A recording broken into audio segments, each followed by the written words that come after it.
आपका हर एक एक्टिविटी, आपका हर एक लैंग्वेज, आपका हर एक तरीका, सब कुछ आपका डाउनलाइन देख रहा होता है। तो आपको बहुत ही ज्यादा आपको अनुशासित रहना पड़ेगा, बहुत ही ज्यादा आपको एग्रेसिव रहना पड़ेगा, बहुत ही ज्यादा आपको अटेंटिव रहना पड़ेगा, बहुत ही ज्यादा आपको पूरी तरीके से प्रेरित रहना पड़ेगा, ताकि आपका डाउनलाइन जब भी आपको देखे तो आपको देख के वो भी प्रेरणा से ओतप्रोत हो जाए, वो भी एकदम प्रेरित हो जाए आपको देख के, वो भी आपको देख के डिसिप्लिन में आ जाए, वो भी आपको देख के मोटिवेटेड रहे। ऐसा कुछ होना चाहिए। तो ये सोच के साथ जब आप काम करना शुरू करेंगे तो चीजें आपकी बदल जाएगी। ये बिजनेस आपको मौका देता है। आपने रोसड़ा से शुरू किया, आपने हाजीपुर से शुरू किया, आपने पटना से शुरू किया, आपने झारखंड से शुरू किया, कहां से शुरू किया, नो मैटर। आप कहां से शुरू हुए मैटर नहीं है, आपको जाना कहां ये सबसे बड़ा मैटर है। आपको पूरे भारत में आरसीएम करने का मौका मिल रहा है। पूरे भारत में आप अपने बिजनेस को पूरे भारत में फैला सकते हैं। मैं या सुजीत सर की बात करूं, मैं अगर सुजीत सर की बात आप समझना चाहते हैं तो सुजीत सर क्यूल के छोटे से कस्बे से उन्होंने शुरू किया, एक छोटा सा रेलवे क्वार्टर से उन्होंने शुरू किया, आज पूरे भारत में सर का नेटवर्क है। तो आपको भी ये मौका मिल रहा है, आपको भी फैलाने का मौका मिल रहा है। ये सिस्टम एक बट ब्रिज है, लेकिन समस्या क्या है ना, हम लोगों ने इसको गमले में लाके लगा दिया। अपलाइन ने तो हमें बट ब्रिज दिया था, लेकिन उसको हमने गमले में लगा दिया। और गमले में जब बट ब्रिज लगाते हैं ना, तो वो बट ब्रिज नहीं बनता, वो बोनसाई बन जाता है। तो हमने रोसड़ा से शुरू किया, रोसड़ा में ही हम अभी घूम रहे हैं। हमने समस्तीपुर से शुरू किया, हम समस्तीपुर में ही घूम रहे हैं। हमने हाजीपुर से शुरू किया, हाजीपुर में ही घूम रहे हैं। कोई जमुई से शुरू किया, जमुई में ही घूम रहे हैं। कोई देवघर से शुरू किया, देवघर में ही घूम रहे हैं। तो आपको फैलना होगा। फैलाव जो है ना, इस बट ब्रिज का नियम है। मैं आपको एक वीडियो के माध्यम से आपको बताना चाहूंगा कि कैसे आप इस बिजनेस में आगे बढ़ सकते हैं।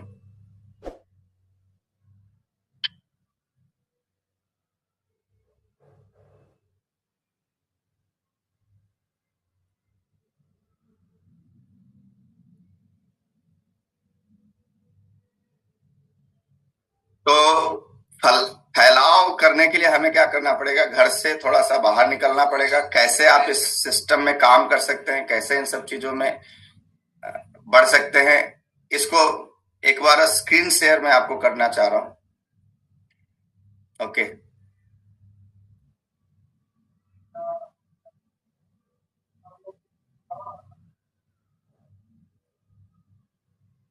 सर, वीडियो आ रहा है क्या? यस सर, आ रहा है भैया, साउंड नहीं आ रहा है।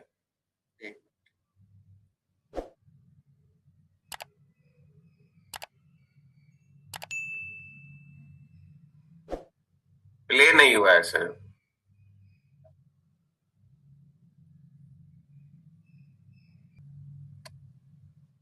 शानदार सर। क्या मैसेज था कि आप इस सिस्टम में अगर बहुत आगे बढ़ना चाहते हैं तो यहां भी आपको चौखटों से बाहर निकलना पड़ेगा। हम अपने एरिया से बाहर नहीं निकलना चाहते, हम अपने घर से बाहर नहीं निकलना चाहते, तो फील्ड में तो उतरना पड़ेगा। क्योंकि मैसेज क्या था कि अगर आप चौखटों से बाहर नहीं निकलेंगे तो चौखटों को पिंजरे में बदलते देर नहीं लगता, ये से ना। तो कहीं वो चौखट आपका पिंजरा ना बन जाए, तो इसके लिए हमें घर से थोड़ा सा बाहर निकलना पड़ेगा, फील्ड वर्क करना पड़ेगा। और क्यों ये फील्ड वर्क कर रहे हैं, इसको भी तो समझिए। एक टीचर जब नौकरी करते हैं या एक ऑफिसर कोई नौकरी करता है, तो उसके वो पूरी जिंदगी क्या करता है, सुबह में घर से निकलता है, दिन भर ऑफिस में काम करता है, रात में वापस आता है, फिर ऐसा करते करते वो अगले दिन भी वही करता है, उसके अगले दिन भी वही करता है, और तब तक करता है जब तक कि वो रिटायर ना हो जाए। आप बताइए, उसका बच्चा भी अगर ऑफिसर बनेगा तो उसका बच्चा भी वही काम करेगा, राइट सर? उसका बच्चा अगर ऑफिसर बनेगा या क्लर्क बनेगा या जो भी बनेगा, उसके बच्चे को भी वही काम करना पड़ेगा। कोई अगर दुकान चला रहा है तो वो आदमी जिंदगी भर दुकान खोलता है, 10 घंटा 12 घंटा के लिए दुकान खोलता है, अगर उसके बाद उसके बच्चे को भी वही दुकान चलाना पड़ेगा। लेकिन आरसीएम की एक सबसे खूबसूरत पहलू क्या है, आप समझिए इसको, एक पीढ़ी अगर सही तरीके से मेहनत कर लेना तो उसके आगे वाली पीढ़ियों को आरसीए में मेहनत करने की जरूरत नहीं पड़ेगी, वो आएगा और एंजॉय करेगा। कैसे, मैं आपको एक उदाहरण बताता हूँ। ओपी शर्मा जी सिस्टम में आए, आईएएस थे, आईएएस की नौकरी के साथ साथ उन्होंने काम करना शुरू किया, पार्ट टाइम में करना शुरू किया। लोगों ने पागल बोला ओपी शर्मा को, लोगों ने बेवकूफ बोला ओपी शर्मा को, लोगों ने कपड़िया बोला ओपी शर्मा को, लोगों ने पता नहीं क्या क्या बोला ओपी शर्मा को। 5 सालों में आरसीएम के टॉप अचीवर बने, और उनके चले जाने के बाद 2013 में उनकी डेथ हो गई। उनके चले जाने के बाद उनका बिजनेस उनके नॉमिनी को ट्रांसफर हुआ मिस्टर रवि ओपी शर्मा के नाम से। और रवि शर्मा जब आपके स्टेज पे खड़े हुए तो रवि शर्मा को कितने लोगों ने पागल बोला? सर, पहली चेक ही 25 लाख रुपए की थी। आज रवि शर्मा को सुनने के लिए, मैं बताऊं आपको, पहली बार जब रांची आए थे रवि शर्मा जी तो 4000 लोगों की मीटिंग हुई थी। ओपन ग्राउंड में टेंट लगा के उनकी मीटिंग हुई थी रवि शर्मा को सुनने के लिए। ये है सिस्टम। आप अगर 5 साल 7 साल सही तरीके से सिस्टम को दे देना तो आपकी पीढ़ियों का व्यवस्था ये सिस्टम आपके लिए करके देगा। तो ये मौका है। तो ये अगर आप करना चाहते हैं, या अगर आप जीवन में रिजल्ट हासिल करना चाहते हैं, तो हमें क्या करना पड़ेगा? हमें भी फील्ड में उतरना पड़ेगा, हमें भी लोगों तक पहुंचना पड़ेगा, हमें भी ज्यादा से ज्यादा लोगों तक पहुंचना पड़ेगा। और ये काम आप कर लिए तो आप भी रवि शर्मा सर की तरह या डॉक्टर सुरेंद्र बस की तरह डायमंड तक बन सकते हैं। करना क्या है? आइए, इस महीने जो हमें कुछ काम करने हैं, क्योंकि एक नारा है, अपना है वादा, अप्रैल होगा मार्च से ज्यादा। यस नो, अप्रैल को मार्च से ज्यादा करना है। यस, तो कुछ छोटे छोटे पॉइंटों पे मैं बातें करके अपनी इस मीटिंग को आज समाप्त करूंगा। तो पहला चीज है सर, सबसे पहले अपना एक लक्ष्य बनाइए। लक्ष्य क्या बनाना है कि मार्च में मैंने जो क्लोजिंग किया है उससे कम से कम 25% ज्यादा इस महीने क्लोज करेंगे। 25% ज्यादा इस महीने क्लोज करेंगे। जैसे एक उदाहरण मैं देता हूं, कोई साथी अगर 170 का क्लोजिंग किए थे मार्च में, ठीक है, तो इस बार वो 25% करेंगे तो 17 दूनी 34, लगभग 170 का 220 के आसपास आएगा। चंद्रभूषण सर, 220 230 एक फिगर रख लीजिए, 220 या 230, ठीक है। अब आप अपनी टीम में एक ये बनाइए, आपके टीम के जो लीडर्स हैं, जो बिगिनर होंगे, जो स्टार्टर होंगे, जो ओपनर होंगे, क्योंकि जो 170 का क्लोजिंग किए हैं उनके टीम में ईगल भी होंगे, ओपनर भी होंगे, स्टार्टर भी होंगे, बिगिनर भी होंगे। हमारे हिसाब से बिगिनर की संख्या कम से कम भी होगी तो 5 या 6 से ज्यादा बिगिनर होंगे उनके टीम में। 6-7 के आसपास बिगिनर होंगे, 2-4 के आसपास स्टार्टर होंगे, कम से कम 2 ओपनर होंगे और कम से कम 1 ईगल होंगे, तब जाके ये लेवल आया होगा। या कम से कम 1 ओपनर तो होंगे। चलिए, जो भी हो, मैं ये कहना चाहता हूं सर कि मात्र आप 10 लोगों का लिस्ट तैयार कीजिए और उन 10 को इस महीने 25,000 का बिजनेस करने के लिए तैयार कीजिए, और उनको इस महीने उनके साथ लग के 25,000 का बिजनेस करवा दीजिए। 25,000 का बिजनेस कहां से आएगा? 5,000 पीवी सेल्फ कोड पे डायमंड क्लब करके 5,000 पीवी। अब तो डायमंड क्लब होगा नहीं, जो शुरुआत करेंगे उनके लिए डायमंड क्लब, मतलब छोड़ दीजिए डायमंड क्लब। मैं करना चाहता हूं 5,000 पीवी आपको सेल्फ कोड पे करना है इस महीने। अभी जो है, जो समय बचा है, आज है 14 तारीख, अभी भी हमारे पास लगभग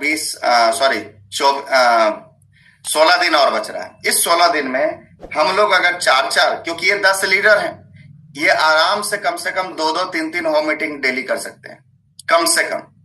और एक टारगेट बनाए कि कम से कम 15-15 ज्वाइनिंग हमको करवाना है। छोड़िए 15, हम कहते हैं 10-10 ज्वाइनिंग ही करवा देंगे हर साथी का। मतलब आपने जो 10 लोगों का लिस्ट बनाया उसमें 10-10 ज्वाइनिंग करवाने का एक टारगेट दे दीजिए। तो हर साथी, हर ज्वाइनिंग अगर 1500 पीवी का हो रहा होगा तो 15,000 का बिजनेस वहां से आ जाएगा। 15 और 5 20,000 का बिजनेस हो गया। बाकी 5,000 का बिजनेस वो साथी कहां से निकालेगा? टर्मिनेटेड आईडी है, साथ में रीपरचेजिंग है, और भी तो टीम में लोग हैं। 170 का बिजनेस हुआ है तो 10 लोगों से तो हुआ नहीं है, वो कम से कम भी उनके टीम में होगा तो 50 से 100 की संख्या होगी उसकी टीम में। तो बाकी जो साथी हैं उन लोगों को, उनके टीम में बाकी जो साथी हैं उन लोगों को परचेजिंग सिर्फ करवा दें। मतलब आप सोचिए ना, सिर्फ 10-10 लोगों से 500-500 करवा दीजिएगा तो 5,000 का बिजनेस हो जाएगा। ये होगा, बिल्कुल हो सकता है, लेकिन कब होगा? जब आप एक लक्ष्य बनाएंगे, आपको पता होगा कि आपको क्या करना है, आपकी टीम को पता होगा उसको क्या करना है, तब होगा। अब आप सोचिए, सिर्फ 10 लोगों में आप अपने टारगेट को 170 से 225 पे ले जा सकते हैं, है ना। 170 से 225 पे ले जा सकते हैं, ये पॉसिबिलिटी है मात्र 10 लोगों से। तो आप टारगेट बनाइए कि हम ये बिल्कुल कर सकते हैं। और जिनके टीम में 260 है तो उसके टीम में लीडरों की संख्या भी है। आप ये समझिए सर कि हमारे टीम का एक लीडर जो बिगिनर है, जो स्टार्टर है, वो 25,000 का भी बिजनेस पूरे महीने में घूमता है, पूरे महीने में डेली सुबह से शाम तक निकलता है, डेली 1 घंटा 2 घंटा 3 घंटा काम करता है। वो पूरे महीने में 25,000 का बिजनेस नहीं कर पाता, तो करता क्या है, ये अपने को चेक करना होगा, ये अपने आप को क्रॉस चेक करना होगा। तो हमें कम से कम 25,000 का बिजनेस करने लायक बनना है। हमारी जिम्मेवारी है कि हर महीने हम अपने लेवल पे 25,000 का बिजनेस निकालेंगे। अच्छा, ये अगर होने लगा तो क्या होगा, आप बताइए। आपके टीम की जो सबसे बड़ी समस्या है, सर मेरा टीम नहीं बढ़ रहा, वो बढ़ जाएगा। मेरे टीम में पॉजिटिविटी नहीं आ रही, वो हो जाएगा।